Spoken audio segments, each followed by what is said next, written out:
আসসালামু আলাইকুম সবাইকে। আমরা যাচ্ছি সাজেক, আমি আর হাসান। আমাদের যাত্রাপথ পুলিশ লাইন তেলের পাম্প থেকে আমরা টুঙ্গিপাড়া এক্সপ্রেসে ঢাকার উদ্দেশ্যে রওনা হব ইনশাল্লাহ।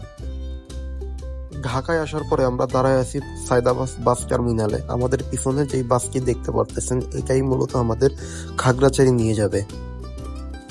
আমরা বাংলাদেশ ট্যুর গ্রুপ বিকিজি এর মাধ্যমে প্রায় 40 জন সাজেকের উদ্দেশ্যে রওনা হয়েছি। এই যে বাস দেখতে পারতেছেন এইটা আসলে এই এজেন্সিরই বাস। এখানে আমরা 40 জন আছি। গাড়ির ভিতরে আমরা সবাই অনেক মজা করতেছিলাম, সাথে অনেক গানও করতেছিলাম। তুমি কেন বোঝো না তোমাকে ছাড়াই আমি অসহায়। খাগড়াছড়ি পৌঁছানোর পরে আমরা এই রেস্টুরেন্টে সকালের নাস্তা করি। রেস্টুরেন্টের নাম ছিল সেলফি।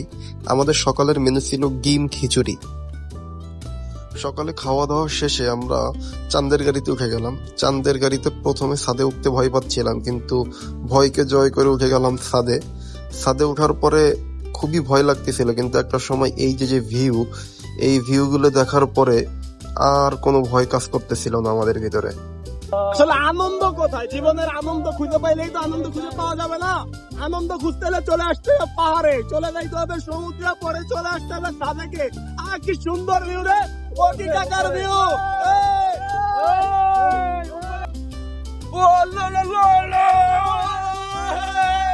আমার এই বড় ভাই কেমনে যাচ্ছি, কোথায় যাচ্ছি? আরে যাচ্ছি, বলুন দেখি কোথায় যাই? কোথায় গেলে শান্তি পাই? শান্তি তো এখানে সাজেকে। চলে আসুন আমাদের সাথে।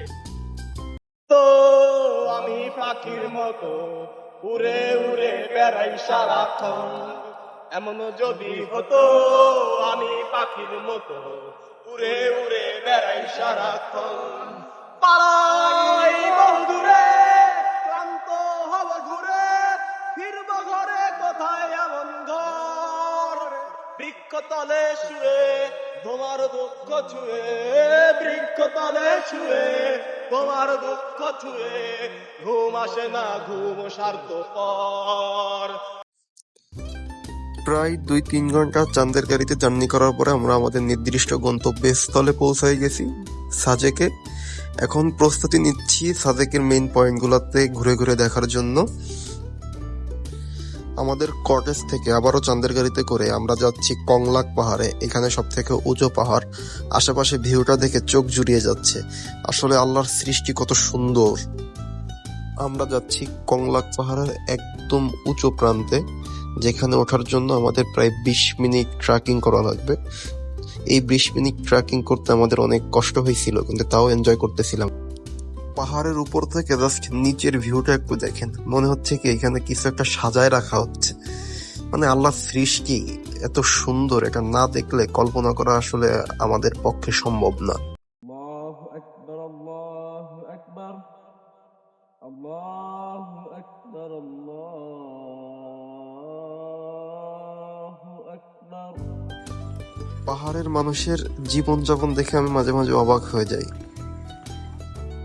রাতের খাবারের পরে এই যে সেই টিকটকে ভাইরাল হওয়া সেই ব্যক্তি আমাদের হোটেলের সামনে এসে নাচানাচি শুরু করতেছিল। লোভ সামলাতে না করে আমি একটু লাফালাফি করলাম ওনার সাথে।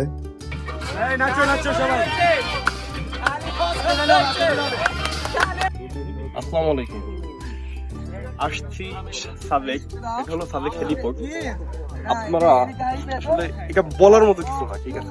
আসলে বলে প্রকাশ করার মতো কোনো জায়গা না, শুধু দেখতে হবে, উপভোগ করতে হবে। দেখেন ভিউটা দেখেন, মানে মনে হচ্ছে কি এবার ধরে ফেলি, কিন্তু আসলে ধরতে পারতেছি না, দুঃখজনক।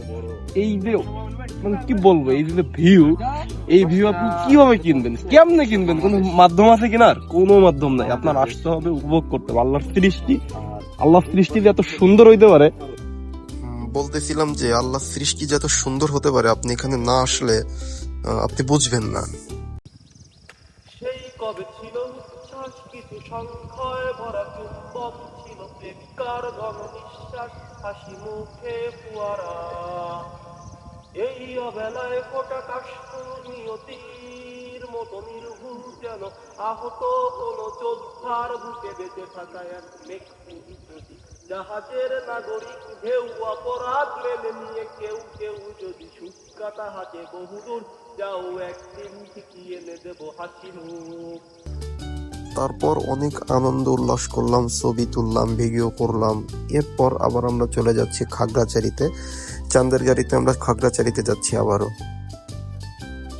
এখন আমরা যাচ্ছি খাগড়াছড়ির আলুকিয়া গুহায়। সেইখানে যাওয়ার জন্য আমাদের এই সিঁড়ি দিয়ে অনেক নিচে নামতে হবে। চলে আসছি গুহায়। গুহার ভিতরে এখন আমরা ঢুকবো। গুহার ভিতর থেকে পানি বের হচ্ছে, পানিটা অত্যন্ত ঠান্ডা এবং গুহার ভিতরের পরিবেশটাও প্রচুর ঠান্ডা, এসির মতো। এই জায়গাটা একদম গুহার মাঝ প্রান্তে, এখানে পানিটা ঠান্ডা এবং অনেক ভয়াবহ একটা পরিস্থিতি। আসলে গুহা যখন নামতেছিলাম তখন মজা লাগতেছিল, ইভেন অনেক মজা লাগতেছিল, কিন্তু এখন যে উঠতেছি বিশ্বাস করেন এখানে ব্যথা করতেছে। অবশ্য এটা ভুল হয়েছে, আমি নিচের সিঁড়ি থেকে দৌড় দিয়ে ওঠা ট্রাই করছি, অনেক দূর আসে এখন হাঁপাচ্ছি, ঘেমে গেছি। তবে ব্যাপারগুলো ভালো। আপনাদের প্রতি কৃতজ্ঞতা সময় দেখার জন্য। আর আপনাদের প্রতি একটা বার্তা থাকবে, পকেটে কিছু টাকা হলেই ঘুরে আসুন, আল্লাহর সৃষ্টি দেখুন, সামর্থ্যের ভিতরে যতটুকু সম্ভব। এটা আপনাকে ভালো রাখবে ইনশাল্লাহ।